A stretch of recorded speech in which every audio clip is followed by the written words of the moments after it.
कहीं कोई दीप जलता है तो हवा के वेग से उसकी लौ चंचल हो जाती है।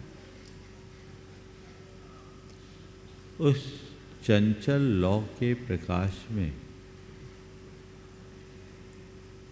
हम ढंग से न तो चीज़ों को देख पाते हैं न पढ़ पाते हैं।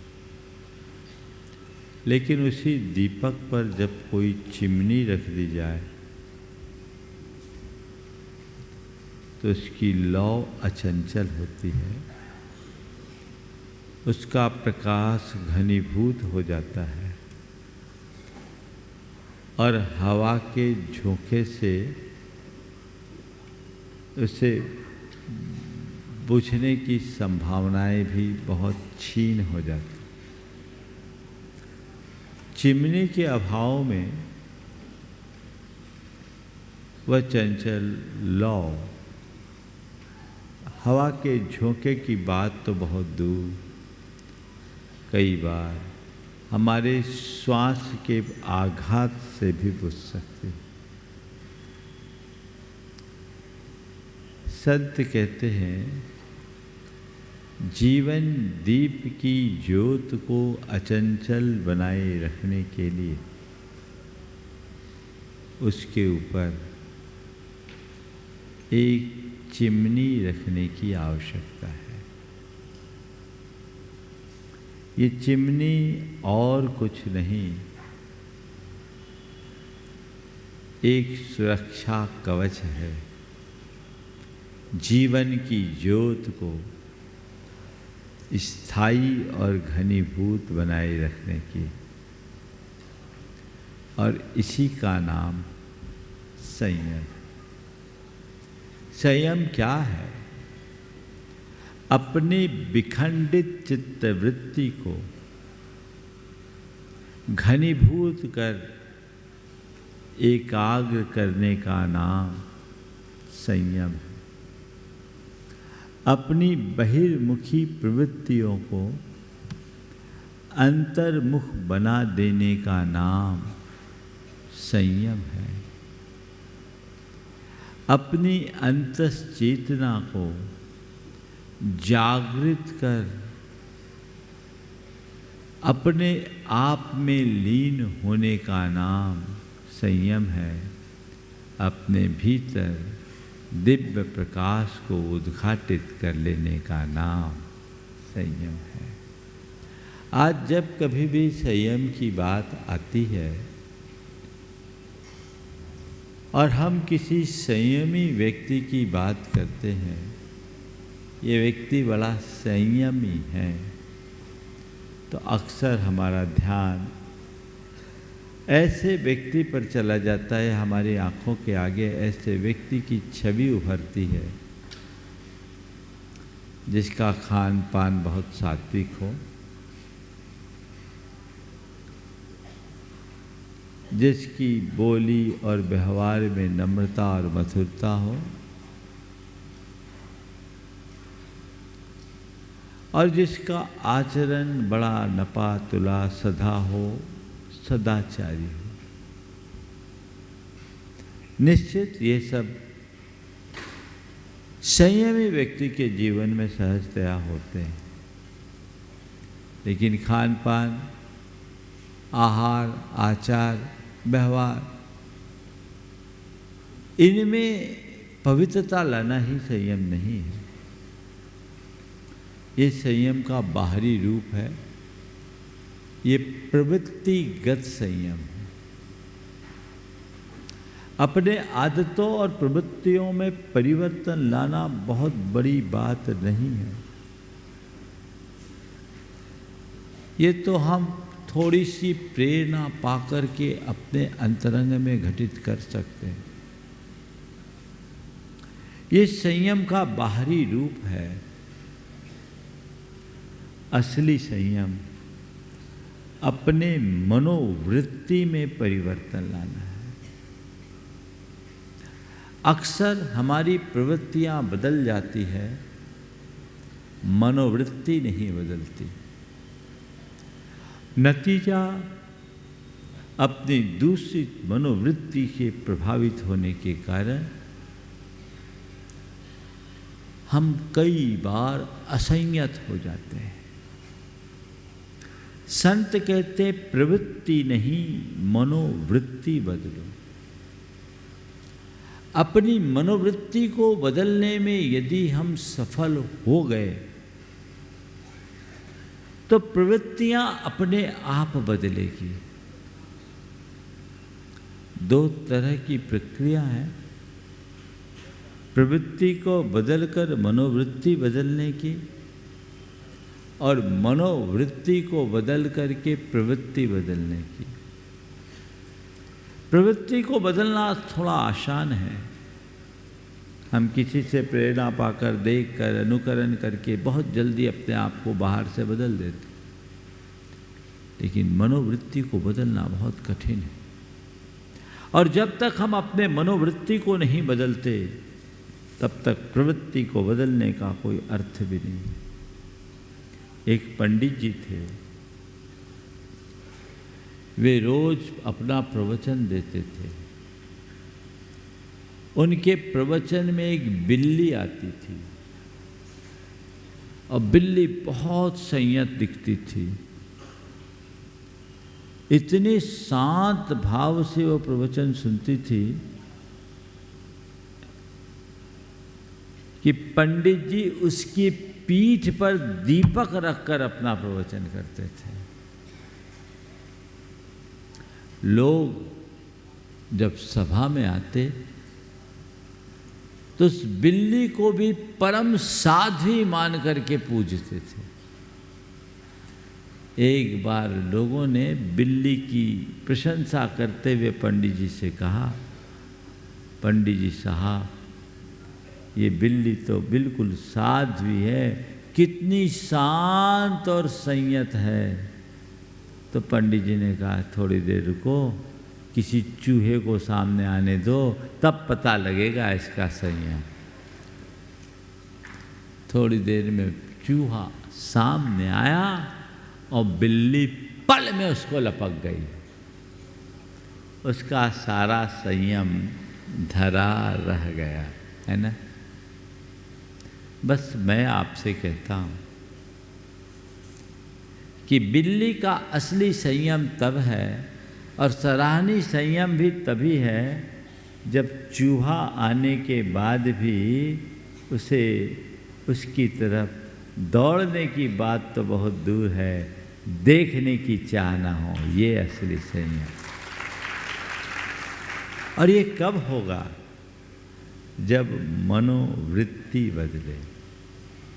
अभी 10 लक्षण चल रहा है, आप लोग सब संयत हो, सब में संयम दिख रहा है ना।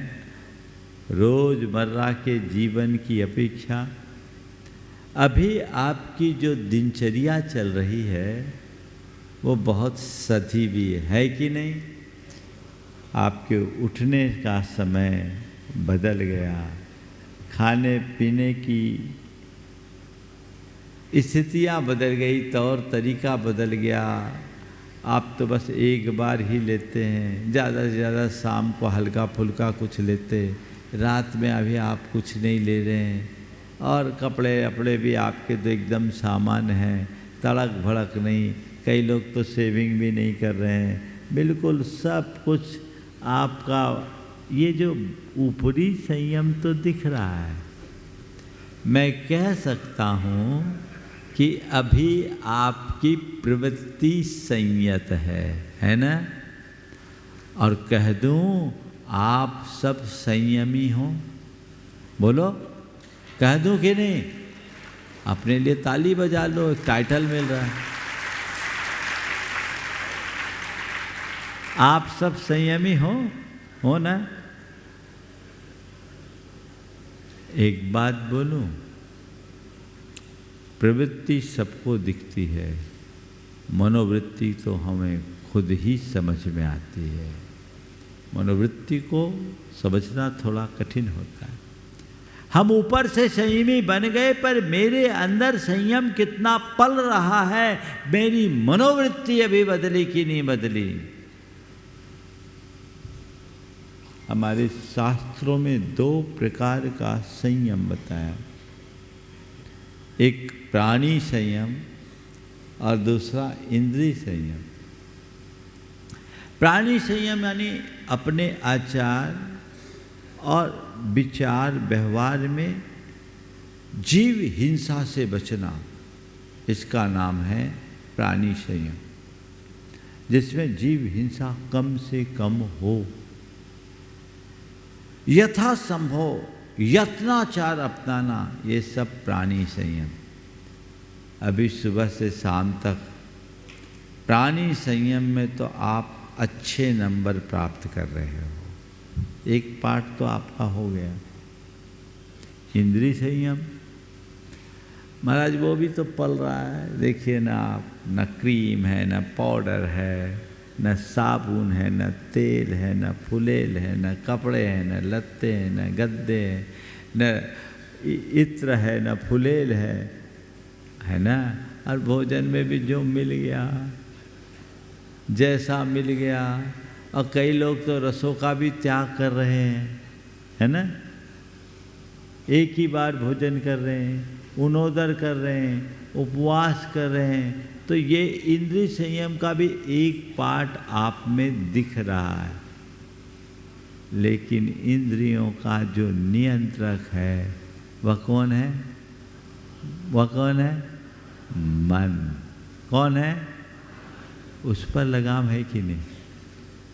बोलो। असली संयम वही है, मन पर नियंत्रण, मन पर संयम। मन सारा खेल बिगाड़ता है, मन पर संयम लाए बिना जीवन का कल्याण नहीं। हम बाहर से कितना भी कुछ क्यों ना कर लें, अगर मन गड़बड़ तो सब गड़बड़। मैं अच्छे की भी बात करता हूं, बुरे की भी बात करता हूं। खेल तो मन का है।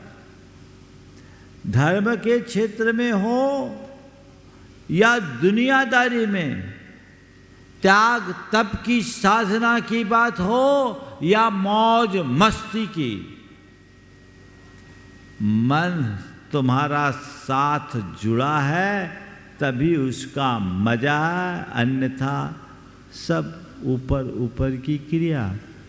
देखो, खाने के लिए बैठे हैं, आपकी मनपसंद चीज़ें हैं, जो आपकी फेवरेट डिशेस है वो है, ठीक है।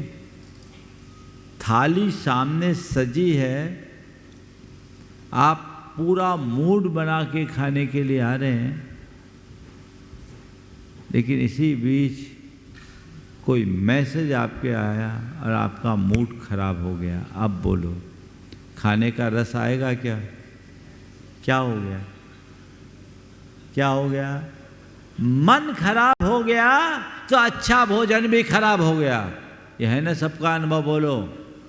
हाँ, अरे यार, पूरा मन खराब हो गया, मूड खराब हो गया, सब अच्छा भी खराब हो जाता है मन के खराब होने से। तो मन खराब हुआ, मजा खराब हो गया। तुमने खूब त्याग तप संयम की आराधना की और मन खराब कर दिया, मजा खराब हो गया। समझ में आ रहा है? मन में खराबी आ गई, सब खराब। उस तपस्या का कोई अर्थ नहीं, उस संयम का कोई अर्थ नहीं जिसमें मन की पवित्रता ना हो। इसलिए मन के संयम को ही असली संयम कहा जाता है। मन का संयम ही असली संयम है। मन पर संयम रखो, मन पर लगाम रखो। इसलिए आज जब बात की जा रही है संयम की, इंद्रिय संयम की, तो इंद्रिय संयम में क्या है? इंद्री के लिए ज़्यादा संयम करने की ज़रूरत नहीं। उनका रेगुलेटर कहाँ है, उनको नियंत्रित करने वाला कौन है? वह है मन। मन को साध लो, सब सज जाएगा। मन को साधते ही सब सज जाता है, इसलिए मन को साधना ही सबसे बड़ी साधना मानी जाती। अपने मन को साधिए, मन को देखिए, मेरा मन कहाँ है। चीज़ों को छोड़ने के बाद भी यदि मन में लालसा बनी हुई है तो कोई मजा नहीं, और मन को मोड़ने में समर्थ हो गए तो इससे ज़्यादा मजा कहीं और है ही नहीं। परम पूज्य गुरुदेव अमरकंटक में थे। एक दिन रामकृष्ण परमहंस मिशन के 40 सन्यासी आए। मैं गुरु चरणों में था, बहुत अच्छी चर्चाएं चल रही थी वैराग्य की, साधना की। एक सन्यासी ने गुरुदेव से पूछा, गुरुदेव इंद्रिय जय कैसे करें? इंद्रिय जय कैसे करें? गुरुजी ने कहा, बड़ा सरल काम। इंद्रिय जय करना है तो बड़ा सरल काम है। बोले क्या? इंद्रिय का काम इंद्रिय से करो। आँख का काम देखना है, आँख से देखो। कान का काम सुनना है, कान से सुनो। नाक का काम गंध लेना है, गंध लो। जिह्वा का काम स्वाद लेना है, लो। स्पर्श इंद्रिय का काम छूना है, छुओ। सबने कहा हम तो वही करते। बोले नहीं, आप आँख से देखते ही कहाँ। अगर केवल आँख से देखो तो कोई दिक्कत नहीं, लेकिन आँख के साथ क्या जुड़ता है? मन। आँख का काम है देखना, देख रहे, सहज रूप से देख रहे। आप हमें देख रहे, हम आपको देख रहे, लेकिन मन जुड़ता है तो मन कहता है देखो ये हमारा परम भक्त है, ये बड़ा निकट का है, ये अच्छा है, ये बुरा है, इसको बुलाओ, इसको भगाओ। ये इष्टानिष्ट संकल्प विकल्प करता है। मन क्या करता है? अटका देता है।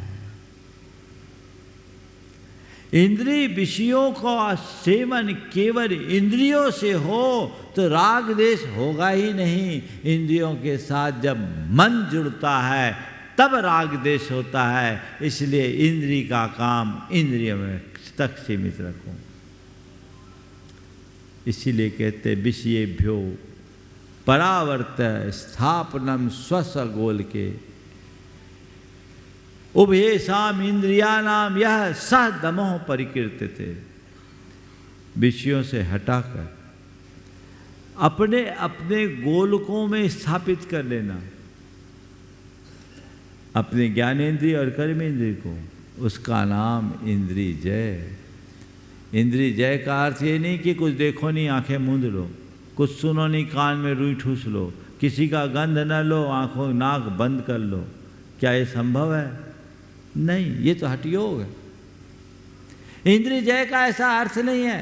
इंद्रिय जय का कुल अर्थ ये है कि देख कर अनदेखा करो, सुन कर अनसुना करो, गंध लेते हुए भी उसमें रस मत लो, चखते हुए भी उसमें इष्टानिष्ट संकल्प विकल्प न करो। यही इंद्रिय जय है। और ये इंद्रिय जय केवल और केवल तभी घटेगा जब तुम्हारे मन पर नियंत्रण होगा।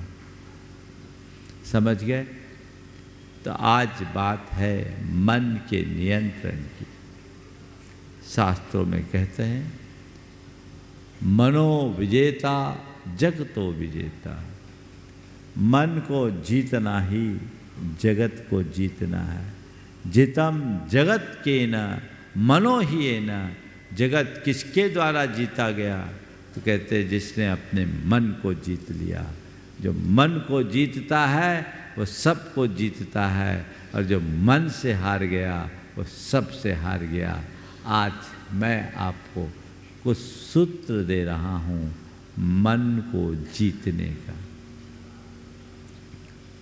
मन को जीते, कैसे जीते? 4 शब्द हैं। निषेध,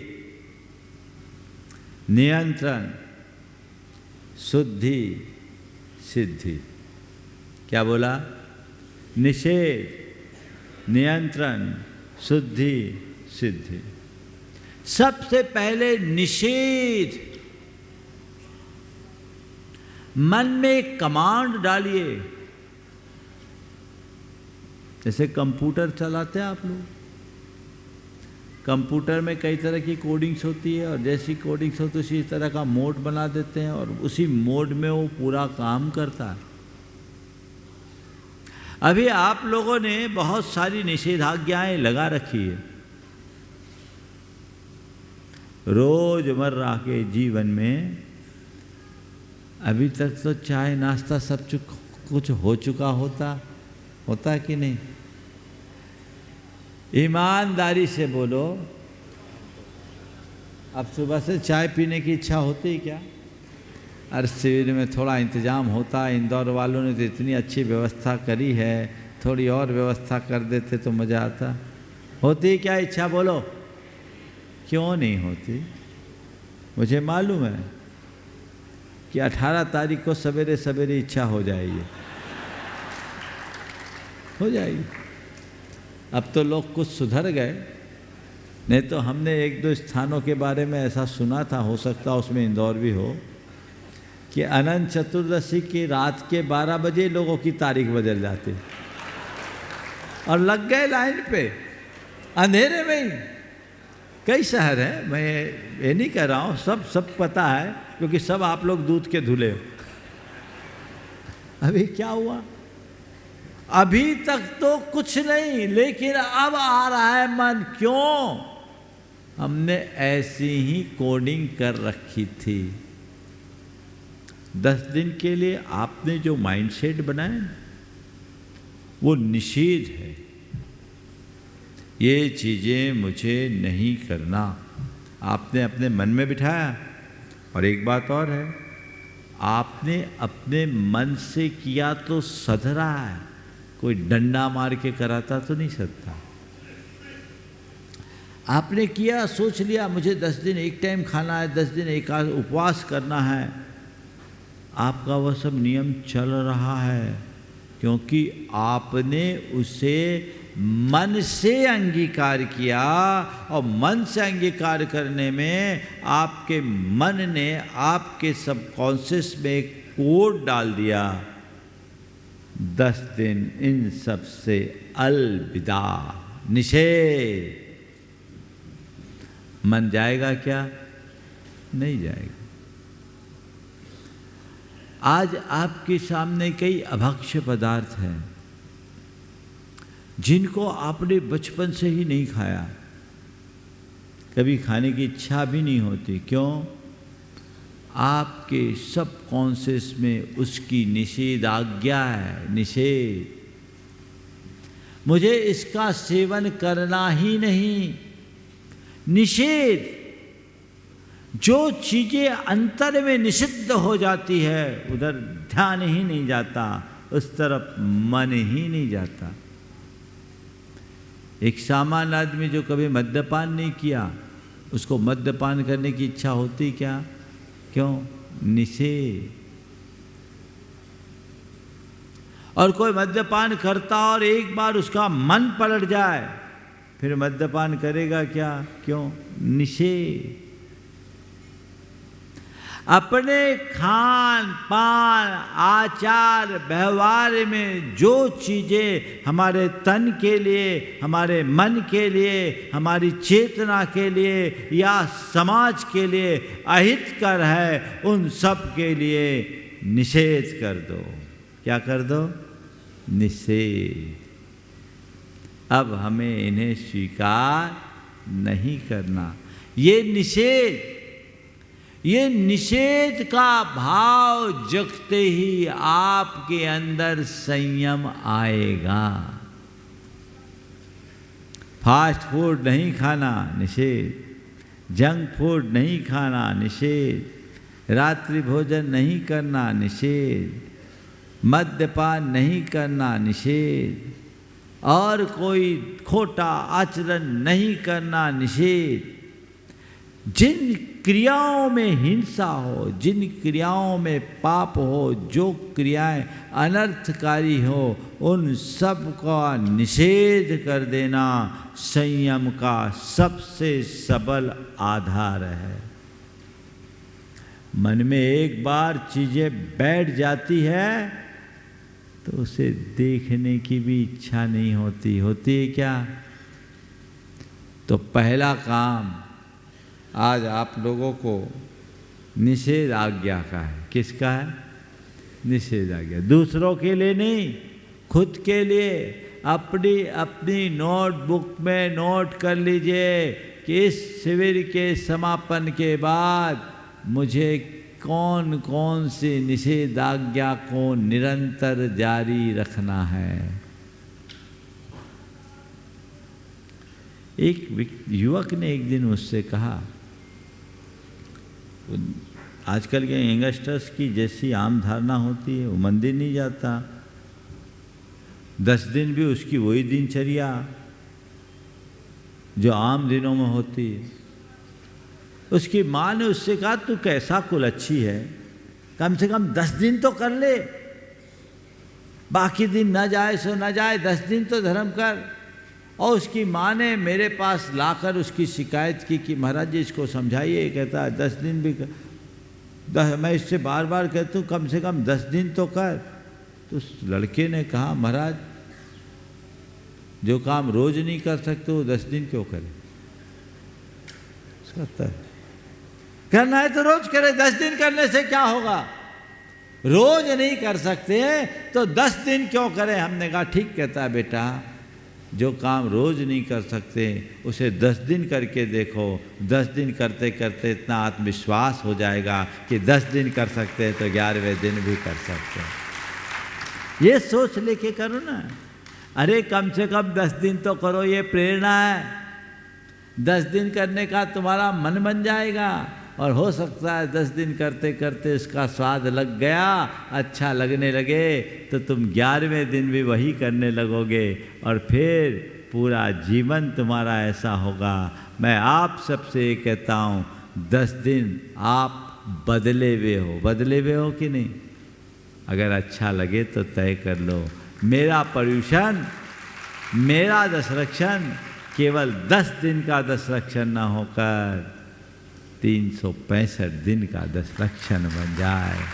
और जिस दिन ऐसा लक्षण प्रकट हो जाए उसी दिन तुम में अनेक प्रकार की विलक्षणता घटित हो जाएगी। अपने भीतर वैसी विलक्षणता जगाओ, लक्षण को बदलने की कोशिश करो और वही जीवन के उत्कर्ष का आधार होगा। इसलिए पहली बात है निषेध। अब आप सबको खुद तय करना है मुझे किस किस कार्य का निषेध करना है।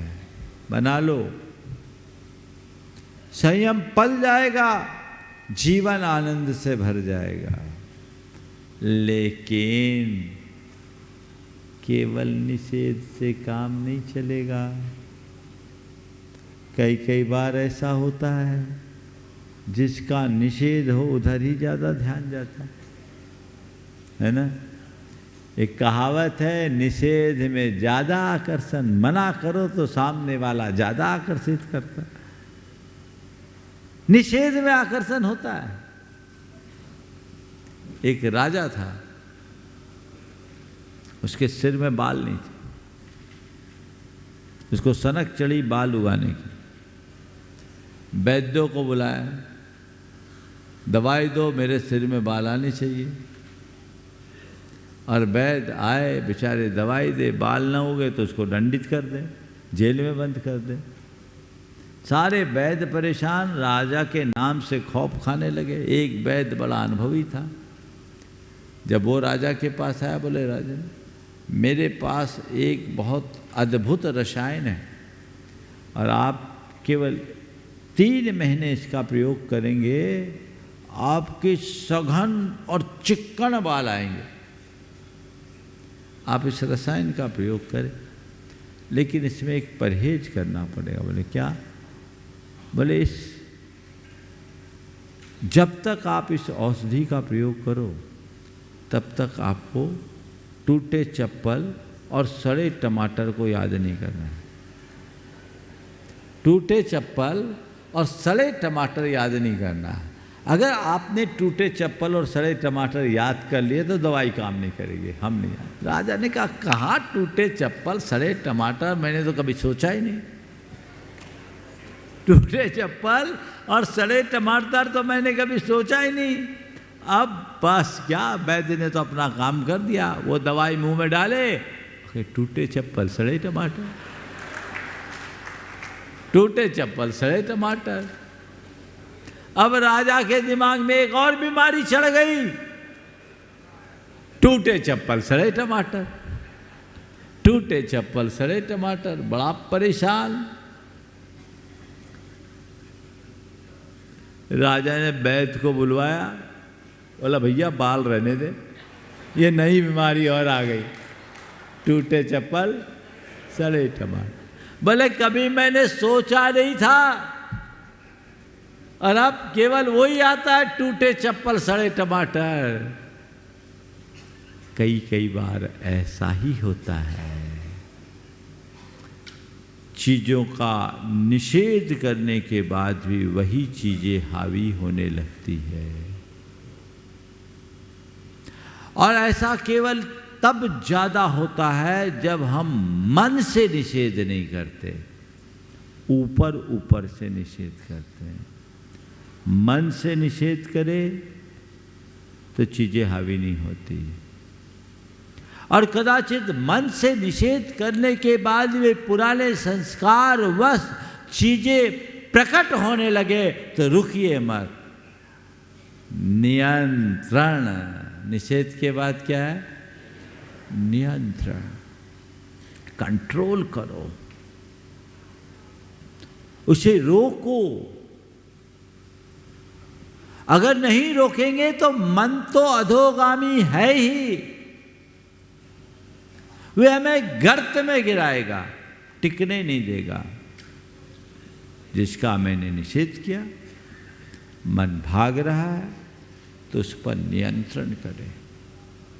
नियंत्रण कैसे लाए? दो उपाय, सम्यक दिशा दर्शन और प्रवाह परिवर्तन। मन पर नियंत्रण लाने के लिए मन को दिशा दर्शन दें। मन से कहने लगे नहीं, ये कार्य मेरे लिए उचित नहीं है, ये मेरी मर्यादा के बाहर है, ये मेरे आत्मा के हितकारी नहीं है, ये मेरे स्वास्थ्य के अनुकूल नहीं है, ये मेरी प्रतिष्ठा के अनुकूल नहीं है, ये कार्य मुझे नहीं करना, मैंने तो इसे छोड़ रखा है, मुझे कतई नहीं करना। मन को समझाएं, मन को सही दिशा दर्शन देकर हम अपने मन पर नियंत्रण ला सकते हैं। ये दिशा दर्शन हम सेल्फ मोटिवेशन से भी दे सकते हैं अथवा किसी से मोटिवेशन लेकर के भी दे सकते हैं।